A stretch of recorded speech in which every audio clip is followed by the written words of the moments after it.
have suffered under the reign of this terror. So today, we're going to move forward, and we're going to use every tool and resource, every investigative opportunity we have, every best evidence practice, and also every tool we can in healing these families and this community. So that was the San Joaquin County District Attorney just hours ago speaking about the Stockton serial killer investigation. The prime suspect, he made his appearance in court today.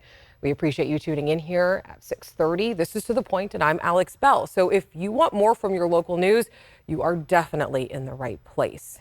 Now, on this show, we spend more time focusing on stories that affect us all. And we know that all of you have a lot of questions about this investigation that has gripped Stockton and, quite frankly, the entire nation. So I want to go ahead and bring in Van Tu to help break down everything that happened.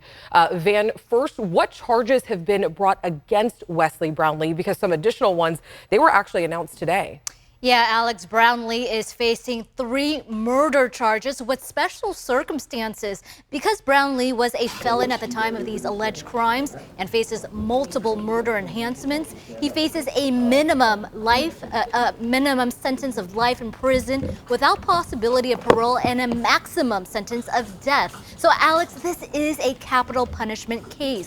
And in court today, Brownlee said yes, he understood the charges that are levied against him. Now, to clarify, there are 7 known shootings in Stockton and Oakland that have been interconnected through ballistics. But as of today, prosecutors say they believe they have enough evidence to prove beyond a reasonable doubt that through additional cell phone records and video that Brownlee was responsible for at least 3 killings. He's charged today with the shooting deaths of 21-year-old Jonathan Rodriguez Hernandez, 52-year-old Juan Cruz, and 54-year-old Lawrence Lopez, and that the same gun was used in these 3 homicides.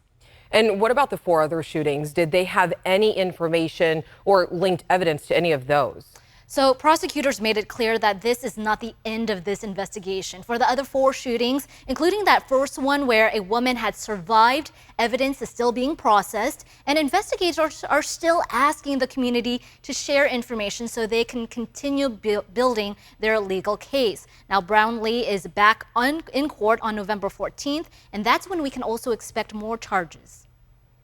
And I want to take a look at this gun right here. Take a look at your screen. When Brownlee was arrested this weekend, police say he had this gun right here on him. They shared this photo of it, and police say that they likely stopped him mid-hunt from his next victim. So, Van, what do we know about this gun? Is this the murder weapon? In court today, this was newly revealed. It was announced that a ghost gun was used in these 3 killings that Brownlee is facing charges. So prosecutors described the gun as a polymer, but when it comes to saying if the gun that was on Wesley at the time of his arrest, if that is the murder weapon, police say that is still under investigation.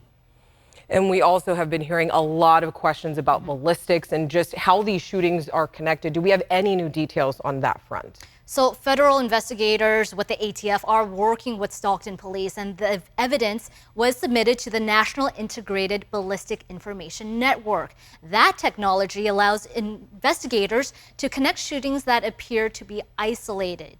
And what else do we know about Brownlee, Van? Okay, so prosecutors say Brownlee is a truck driver and lives in Stockton, and he has a few family members living in Stockton. I've been digging through documents as well. So what you're seeing now is a form for an LLC for a transportation business in Indiana early this year. The address on this document is listed in Stockton, and get this, it's the same address for the apartment complex where one of the victims, Jonathan Rodriguez Hernandez, was killed. We also reached out for a jailhouse interview with Brownlee, but he declined our request, Alex. And this must be just, extremely difficult for the families. Can you share anything at all about how they're feeling today? Right. We can only imagine what this is like for them. It's a lot to process. So we did speak to Lawrence Lopez's mother and his son outside of court today, and they are expressing gratitude. It's been hard on the family. Thank you, Chief, for everything that you meant to our family. It's devastating. It's just devastating. What happens next? How do we move forward? Well, investigators say really old-fashioned police work and community tips, hundreds of them, really brought this to a rapid arrest, but police are still working around the clock to secure evidence that can be used in court. And one more thing to add, Alex, due to a public safety risk and the severity of these charges, Brownlee is also being held without bail. All right, Van, thank you for the updates. We appreciate it. Another big announcement today, just hours ago, a verdict in the Kristen Smart murder trial. Kristen, she was a Stockton native and first-year student at Cal Poly in San Luis Obispo. She went missing all the way back in 1996. The man now convicted of her murder, Paul Flores, faces a sentence of 25 years to life. He was a classmate of Smart's and was the last person seen with her as he walked her home from an off-campus party. Now, at the age of 45, he has been convicted of her death. And I also want to note that Paul's father, Ruben, was found not guilty. Now, Luke Cleary joins us. And Luke, you've been following this. I know that Kristen's family, they spoke at the verdict. What did they have to say? Yeah, very emotional words from Stan Smart, Kristen Smart's father. But first, I just want to kind of set the scene for you a little bit, because it was a truly packed house in Salinas at the Monterey County Courthouse, because this is a verdict that has been a long time coming. 26 years, yeah, in fact, in the making. And again, just incredibly emotional as the family took the podium to speak. We heard from Stan Smart, who said, without Kristen, there's really no joy or happiness in this verdict. Totally understandable. But he did say that their faith in the justice system had been renewed by the commitment and effort shown here. But nevertheless, they say that their quest for justice is not over. Let's go ahead and listen to what Stan Smart had to say. After 26 years with today's split verdicts, we learned that our quest for justice for Kristen will continue. This has been an agonizingly long journey with more downs than ups, but we are grateful and appreciate the diligence and energy of the two juries to thoroughly review the facts and reach their decisions. Agonizing and long, but yeah. What comes next, Luke? What do we expect? Right. Well, we know that Paul Flores was found guilty of first-degree murder here, and he will be sentenced at the Monterey County Courthouse on December 9th at 9 a.m. All right, Luke, thank you. We appreciate it. All right, California's coronavirus state of emergency officially has an end date. So what does this mean for the state moving forward? We'll break it down when we come back. This is no longer isolated in just one part of our state. This is broadly shared as a burden and responsibility up and down the state. So that was Governor Newsom all the way back on March 4th, 2020, declaring a state of emergency early on in the COVID-19 pandemic. The declaration freed up more resources to fight the virus. But now the governor says that that emergency declaration will end on February 28th. So what does this mean moving forward? It's a question that we've really been looking into since the governor's announcement yesterday. So during the nearly 3 years that California has been under a state of emergency orders, the governor was able to award almost $12 billion worth of no-bid emergency response contracts for things like testing facilities and mask manufacturers. Now, some of those payments were made to vendors who did not deliver the promised services to the state, and others that were federally investigated for fraud. The governor made nearly 600 pandemic-related executive orders during the last 3 years, the majority of which have already ended.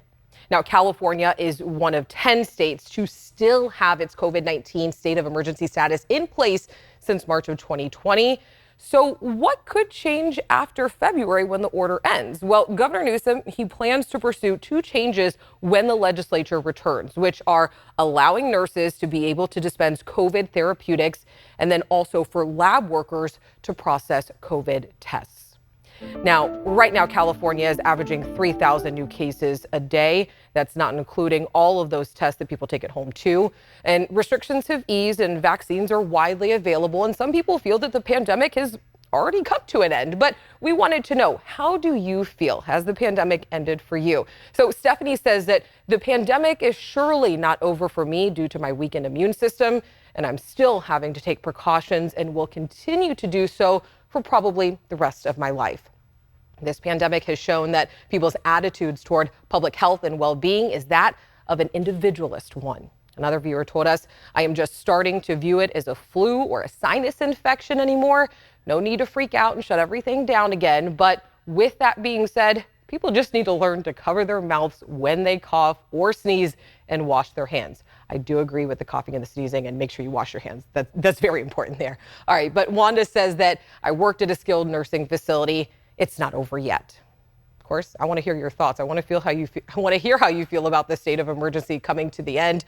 Is the pandemic over for you? Shoot me an email. Let me know. All right, student loan forgiveness is in sight, but it might come at a price. We're going to take a break. When we come back, we'll go over why your loan forgiveness could be taxed in California. Yeah, you want to hear this. The day is going to come where the term mental health care no longer exists. It's simply health care because of your sacrifice.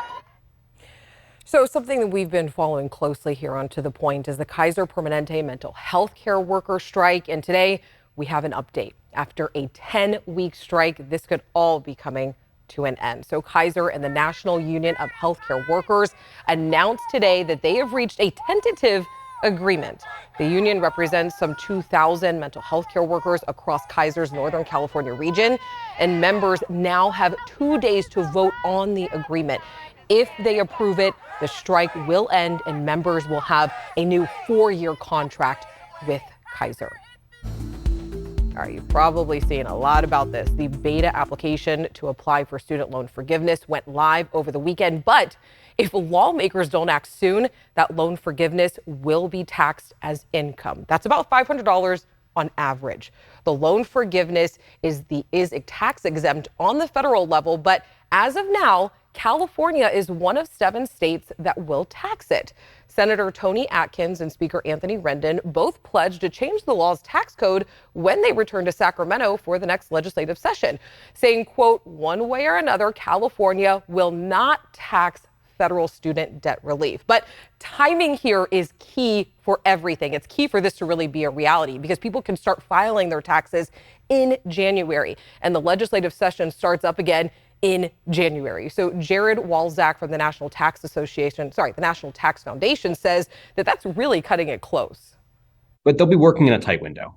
If you want to address this in California in time for people to file their taxes, well, people are going to start filing in January. So even though they're not due until April, there's a limited window in which you can catch this before people start filing based on bad information.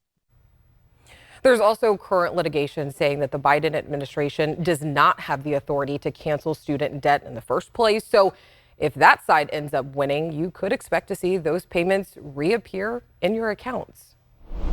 All right, all this week, we are tackling a topic that can feel just so technical and complicated, but it's not going away.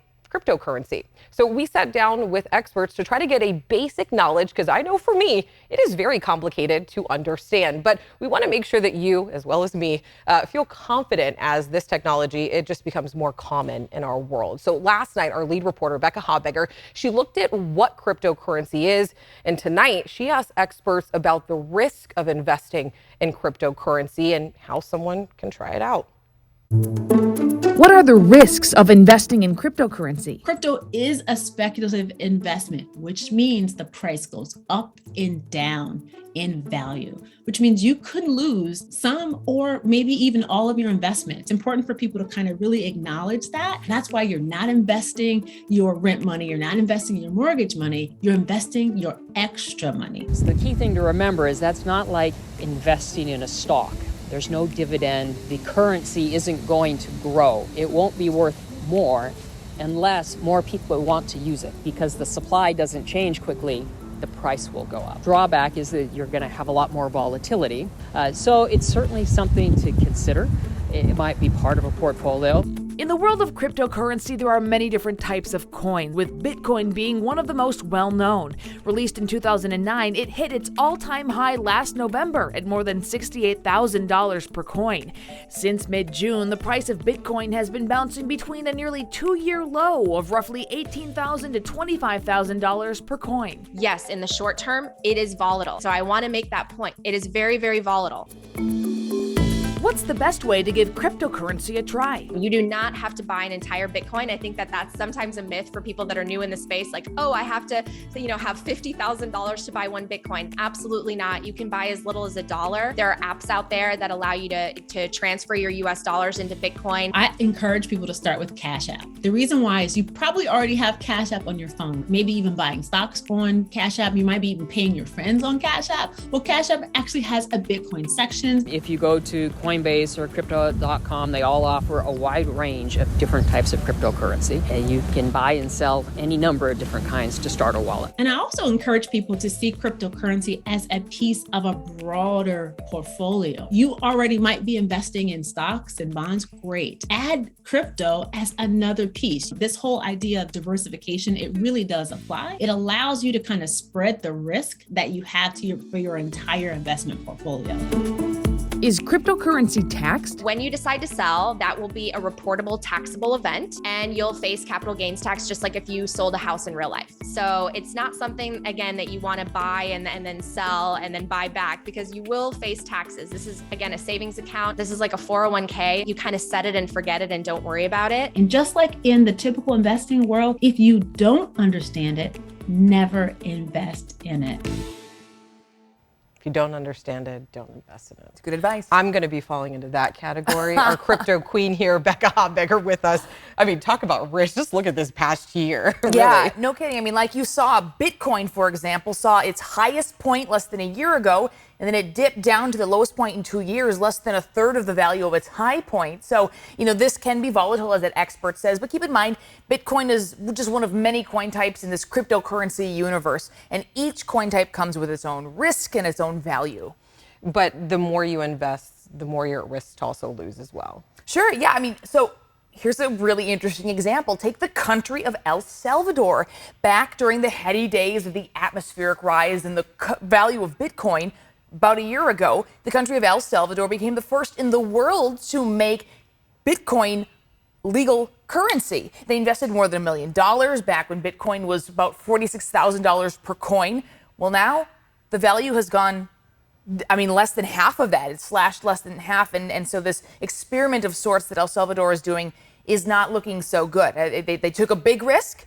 And at this point, it doesn't seem to be panning out. But I do want to mention that you don't have to be rich to invest. You can still invest if this is something that you're interested in. Yeah, for sure. You saw in the story, there's a lot of different apps that make it super easy to invest in not only Bitcoin, but a bunch of different coin types. You can invest as little as a few bucks, even if you're curious. But again, like these experts said, if you're not totally sure, if you don't want to take those risks, just don't. Press the stop button. Press the stop button. All right. Thanks, Becca. We appreciate it. Let's go outside, take a look at our weather here. Not looking too bad as we get closer to the weekend. Here's a quick check of our Gilmore backyard. Current temperatures around town. Sacramento seeing 81, Stockton also at 81. And here's a look at your 10-day forecast.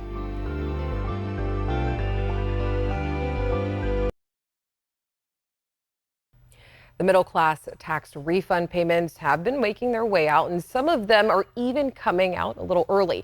So a viewer wrote in saying that they got their debit card ahead of the scheduled October 24th ship date, but they weren't able to activate it. So I went ahead and reached out to the franchise tax board to find out what the heck is going on. And it turns out the debit card activation, it began last night, so now you can officially activate it. But they do expire, so make sure that you look for the date listed next to the words valid through.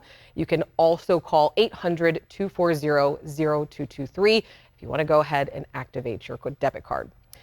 So we know that the news can be heavy. The point of this show is to help make sense of all of these issues that are impacting us right here in Northern California. So please, if you have a question, you just want us to look into something, please reach out. There are a million ways to reach me and the team. We have Twitter, Instagram, Facebook. You can also email us at tothepoint@abc10.com. Thank you so much for spending your evening with us. We'll see you tomorrow.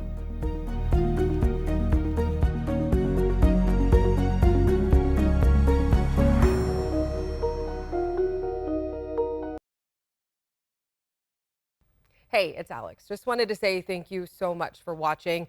I really love hearing from everyone, and I hope that you'll stay in touch. Reach out to me on Facebook at AlexBellTV, or you can email me at tothepoint@abc10.com, or you can even send me a text message at 916-321-3310.